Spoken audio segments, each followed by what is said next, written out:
অনেকেই ফেসবুকে লেখালেখি করতেছে যে শেখ হাসিনা বেঁচে নাই, ও মারা গেছে।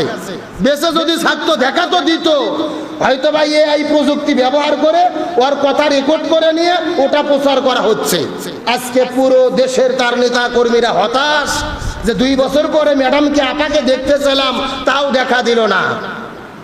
আজকে এই দৃশ্য দেখার পরে অনেকেই ফেসবুকে লেখালেখি করতেছে যে শেখ হাসিনা বেঁচে নাই, ও মারা গেছে। বেঁচে যদি থাকতো দেখা তো দিত, হয়তো ভাই এই প্রযুক্তি ব্যবহার করে ওর কথা রেকর্ড করে নিয়ে ওটা প্রচার করা হচ্ছে।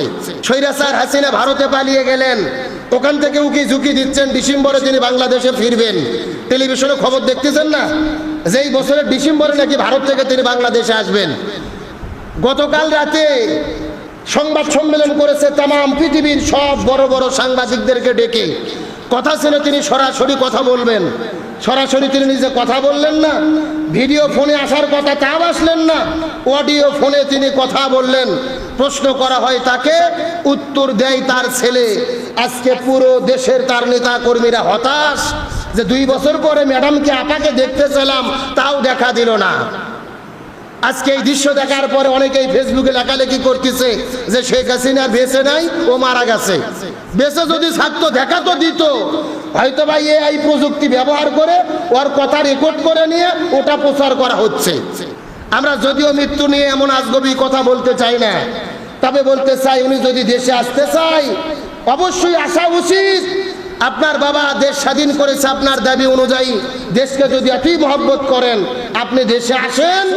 এই দেশের আদালত আছে, 1700 ছাত্র জনতা হত্যা হয়েছে, প্রমাণ হলে আপনার ফাঁসি হবে, আর আপনি নিরপরাধ হইলে আপনি মুক্তি পাবেন। কতক্ষণ না কেন সৎ সাহস থাকলে আপনি আসেন, অত উকি ঝুঁকি ঘোষণা দেওয়ার দরকার নাই। যে কোনো সময় আপনি আসতে পারেন, আমাদের কোনো আপত্তি নাই। আদালত আছে, বিচারালয় আছে, বিচারপতিরা বিচার করবে। অপরাধ প্রমাণ হলে সাজা হবে, অপরাধ না থাকলে মুক্তি হবে, আমাদের কোনো টেনশন আছে। কিন্তু উনি দেখা দিচ্ছেন না।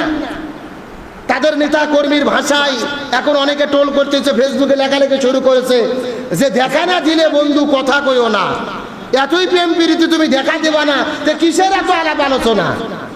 আবার কেউ কেউ বলতেছে যে না, হাসিনা তওবা করে ফিরে এসেছে, এত ধার্মিক হয়েছে, হেজাব করতেছে, কোনো পুরুষ মানুষের সাথে দেখা দিচ্ছে না। মানে একেবারে রাবিয়া বস্রি হয়েছে। জনগণক দেখে ঘোষণা দেওয়ার পরও আর ভিডিওতে তাকে দেখা যাচ্ছে না। আমরা বলতে চাই যে কথা হাদিস দ্বারা শুরু করলাম, যে অন্যায় অপকর্ম করার পরে ক্ষমা পায় তারা যারা আগে অনুতপ্ত হয়, নিজের ভুল স্বীকার করে। আর আপনি ওনার ফেসবুকে অডিও বক্তব্য শোনেন, উনি যে অন্যায় অপরাধ 17 বছর করছে, এর কোনো বক্তব্য আছে? শুধু বলা হচ্ছে পুলিশ মারা হয়েছে, ডক্টর ইউনূস চোর, ডাকাত, বাটপার, তারেক রহমান কুলঙ্গার সন্তান, এ করেছে তা করেছে, বর্তমান সরকার অবৈধ, ডক্টর ইউনূস অবৈধ, মানে সবাই অবৈধ, উনি একমাত্র নির্ভেজাল বৈধ। মানে ওর মতো খাঁটি লোক এই পৃথিবীতে একটাও নাই, অথচ তার কোনো অনুতপ্ত নাই। হাদিসের ভাষা, যত বড় অন্যায় হোক ক্ষমা পাবার যোগ্য তওবা করতে হবে। তবে সর্বপ্রথম নিজের ভুলের জন্য কি করতে হবে? ক্ষমা চাইতে হবে, অনুতপ্ত হতে হবে, তওবা করতে হবে, তারপরে ফিরে আসার প্রশ্ন। কথা বলেন ঠিক কিনা? এত মানুষ হত্যা হলো, এত ছাত্ররা জীবন দিল, কত বাবা মা হাহাকার করে কাঁদছে। 33,000 ছাত্র জনতা আহত হয়ে হসপিটালের বেডের মতো কাতরাচ্ছে। শহীদ আবু সাঈদের বাবা মা কেঁদে কেঁদে পাগল প্রায়। আবু সাঈদ মুগ্ধ, সবার বাবা মা কেঁদে কেঁদে পাগল হয়ে গেছে। আজকে স্বাভাবিকভাবে প্রাথমিকভাবেও আপনি যদি বলতেন আমার সিদ্ধান্ত ভুল ছিল, আমি জাতির কাছে ক্ষমা চাই, শহীদদের পিতামাতার কাছে ক্ষমা চাই, তাহলে জাতি চিন্তা করে দেখতো আপনাকে দেশে আসতে দেওয়া উচিত কি উচিত না। এখন এই দেশের মানুষ, বর্তমান সরকার বিরোধী দল সবাই মিলেমিশেও যদি আপনাকে দেশে আনতে চায়, এই 1700 শহীদ পরিবারের সদস্যরা আপনাকে ছাড় দেবে না।